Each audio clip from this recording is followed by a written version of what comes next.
Up everybody, today we're gonna take a look at Severance Iceberg. Yes, so you click on the right video. We're gonna dive into the iceberg theories on Severance. So make sure to go grab your popcorn, your Takis, your chips, your sodas, or whatever you need. And let's just get straight into it. Enough of the talking. As always, I'm MrNova, and let's just get straight into it.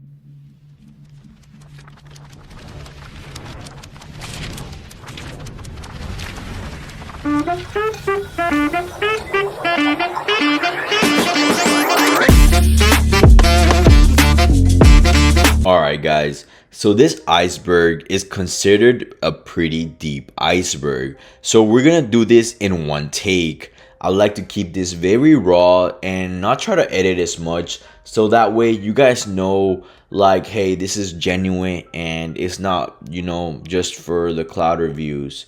So I love this show and we're just gonna dive into this iceberg, guys. So let's get started. The surface level. Level 1. The severance procedure. Lumon Industries has developed a brain implant that divides employees' consciousness, creating an innie that only existing at work and an outie who has no memory of their work life. This system is marketed as a way to improve work-life balance, but in reality it traps innies in a conscious cycle of labor with no escape. Number 2. Mark Scout's dual life.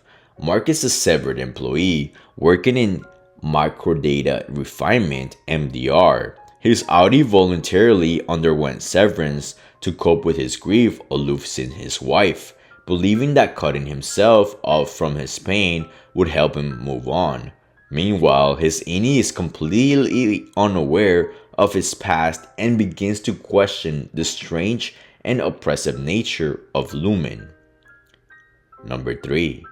Helly identity.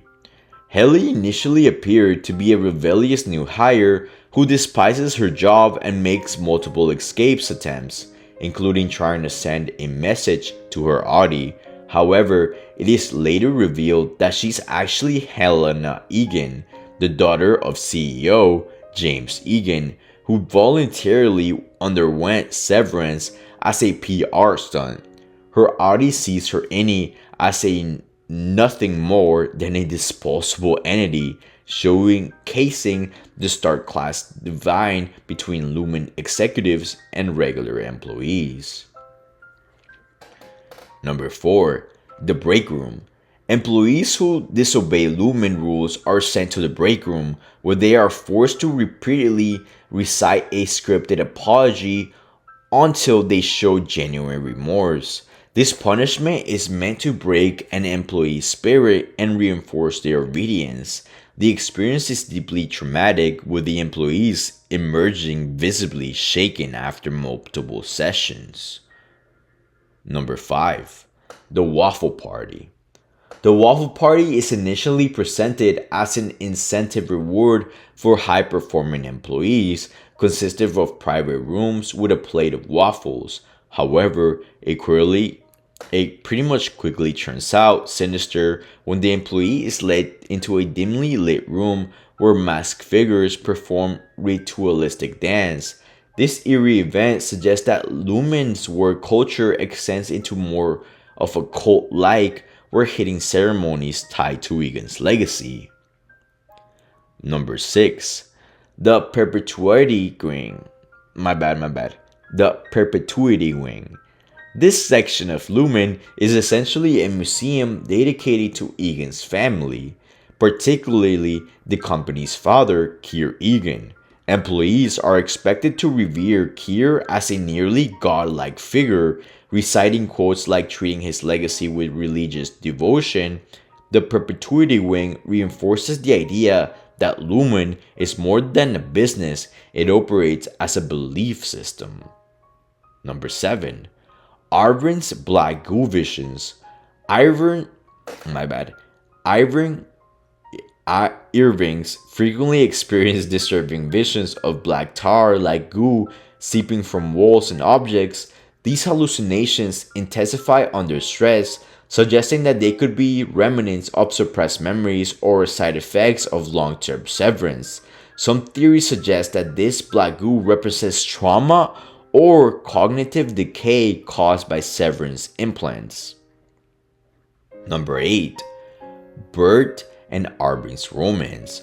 Arbing, an MDR worker, and Bert, an optic and design employee, develop a romantic connection which is unusual within Lumen's rigid work culture. However, when Bert is suddenly retired, it suggests that Lumen actively prevents deep relationships among severed employees, possibly to keep them isolated and obedient. Number 9. The Goats. During the unauthorized exploration of Lumen's hallways, Mark's team discovers a mysterious room filled with baby goats. A lone employee, seemingly distressed, tells them that the goats aren't ready yet. The purpose of the goats are never explained, leading to a speculation that they could be a part of a genetic experiment or a metaphor for employees themselves or something even more disturbing. Number 10. Season 1 Finale Cliffhanger. In a climactic moment, the overtime contingency is activated, allowing the innies to take control of their bodies outside of work. This leads to shocking discoveries. Helly realizes she is an Egan. Arvin finds evidence that his Audi has been investigating Lumen, and Mark discovers his wife is still alive. Just as they are about to act on information, the system is shut down, returning them to the original states. Now we get to the second part of the iceberg, beneath the surface. We get into the more mind-bending theories of severance. Number 11. The Egan family's control. The Egan's family has run Lumen for generations, enforcing extreme secrecy and control over its employees. They appear to believe in a higher purpose for severance, treating it as more of just than a business tool. Their influence extends beyond Lumen, possibly into politics and government operations. Number 12. Helena's true purpose. Helena's severance was voluntarily meant to promote severance as a safe and beneficial procedure. However, her ini actively resists, showing that severance isn't peaceful escape it's advertised to be. This highlights the ethical divide between those in power and those who suffer under their policies. Number 13. Miss Casey is Mark's wife. Mark's wife, Gemma, is revealed to be alive but working for Lumen under the identity of Miss Casey, the wellness counselor. Unlike the other employees, she appears to be emotionless and robotic, suggesting that her severance may have been more extreme, possibly an experiment involving memory suppression or personality reconstruction. Number 14. Maker-data refinement secret. The number that employees sort based on vibes may present real-world consequences, such as financial data, human lives, or classified information. If true, this would mean that MDR department is unknowingly responsible for significant real-world events. Number 15. Harmony Covell's double life. Covell is both Mark as supervisor and his friendly neighborhood outside of work. While she appears fanatically devoted to Kier Egan, she also works against Lumen interest at times, raising questions about her true motivations. Number 16. Ricken's book influence. A self-help book written by Mark's brother-in-law, Ricken, accidentally makes its way into Lumen, where it helps inspire the severed employees to rebel. This suggests that even a small outside influence can break Lumen's control, highlighting how fragile the system truly is. Number 17. The overtime consistency. This hidden future allows Lumen to override severance and awaken innies outside of work. It proves that Lumen has far more control over employees than they admit, suggesting that severance is not as voluntarily as it seems. Number 18. Lumen religious undertones. The company enforces worship of Kir Egan, complete with prayers, mantras, and sacred texts. Employees are encouraged to view their work as a form of spiritual enlightenment, reinforcing Lumen's cult-like structure. Number 19. Severed employees outside of Lumen. Arving's obsessive paintings of dark hallways suggest that his Audi has memories bleeding through. This raises the question, are severed employees unknowingly used for other purposes outside of work? Number 20. Milchick's creepy role. Unlike other employees, Milchick seems to have full knowledge of both the innie and outie worlds.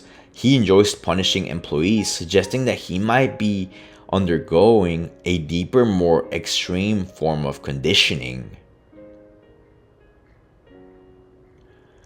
Number 21. This is the Deep Theories Iceberg section. The Glass Globe Block. Season 2, Episode 4. This new device is introduced in Season 2, preventing outies from accessing specific areas of Lumen without triggering severance. Unlike traditional severance, which only affects work-related memories, the Glass Globe block appears to limit physical movement and awareness, suggesting that Lumen has found a way to control not just the memory, but also perception of space. This could indicate that employees are trapped in severed consciousness without realizing it, never actually leaving Lumen when they think they do. So, for example, when they went for that field trip, like in the middle of nowhere with snow, they could have easily been inside of the building the whole time. Number 22. The Cold Harbor Experiment. Cold Harbor is referenced multiple times in Season 2, hinting at an older secretive Lumen project. Some theories suggest that the Cold Harbor was an early experiment in Severance, but unlike modern Severance, it might have involved full erasure of personality rather than division. Others speculate that the Cold Harbor could involve mind uploading, where severance consciousness are stored and experimented on, or even transferred between bodies. This would explain why Miss Casey, aka Gemma, seems to have a shallow, shell person. She may not be the original at all. Number 23. Are innies being copied? One of the most terrifying possibilities is that severance doesn't just split consciousness, but actually creates new ones, meaning each innie is a completely separate being copied from their outie rather than just being suppressed. If this is true, this would mean that the innies are not actually the same people as their outies, would explain why they have vastly different personalities. This raises major ethical questions. Are these copies being stored somewhere? Could Lumen be using multiple versions of an employee across different separate workplaces? Number 14. The testing floor is worse than we think. The testing floor is an area of Lumen that employees fear, but its actual purpose is still unknown. What it is believed to be a place where non-compliant innies are punished or retired. Some theories suggest reprogram innies entirely, possibly wiping them clean and inserting a new persona. This could mean that employees who are sent there don't come back as themselves, but as a completely different person inhabiting the same body. Number 25. Mark's severance may not be voluntarily. While we are told that Mark voluntarily underwent severance to cope with grief, several details suggest that there is more his decision than we know. For instance, Why does his sister seem uncomfortable discussing severance with him? Could Mark have been manipulated into undergoing the procedure under false pretenses? There is also a possibility that Mark was severed long before he even chose to do it, and his memories of making that decision were implanted by Lumen. Number 26. Arving's hallway painting are memories of the testing floor. Arving compulsively paints the same dark hallway over and over, even if his outie state despite not remembering Lumen. This suggests that the testing floor may be something he was subjected to before his severance, or that his innie has been there so many times that the memories has been bleeding through to his outie. The black goo he sees may represent so much more horrifying, the remnants of erased consciousness or something lurking in the hidden depths of Lumen. Number 27. The MDR numbers are more sinister than we think. The MakerData refinement employees believe they are simply sorting numbers based on feelings, but the true purpose of his work is unknown. Some theories suggest that the numbers represent real human lives, possibly targets for termination, brainwashing, or recollection. If MDR employees unknowingly control military operations, market manipulations, or mass surveillance, they are directly affecting the real world without realizing it. Number 28. Severance and time perception manipulation. The show hints that the time inside Lumen may not pass the same way as time outside severed employees perceive their existence as continuous, never-ending loop. But there is speculation that Lumen has found a way to alter time perception within the severance state. Some even believe that severed employees might be experiencing time differently than their outies, meaning that for every day an outie lives, an innie might be experiencing weeks or even months. This would explain why employees break down so easily and why they feel trapped despite working normal shifts. Number 29. Lumen's endgame, the Severed Society. Some theories believe Lumen's ultimate goal is to extend severance beyond just the workplace, creating an entire society of severed individuals. This could mean a future where people are fully severed from birth and assigned identities, leading to a totalitarian, corporate-controlled world where individuals no longer exist. The Egan family, as seen in their godlike worship of Kier, may be trying to create a utopia where all human decisions are dictated by corporate control. 30. The series finale will reveal severance is more widespread than we thought. One of the biggest theories about severance is that the main characters will eventually learn that the whole world is affected by severance in ways they don't understand. There are clues that suggest severance individuals may exist outside of Lumen, unaware they are actually living a fabricated reality. If true, this would mean that the world as we know is not real. The characters may be trapped within severed simulations or controlled environments where their actions are being monitored or manipulated on a massive scale.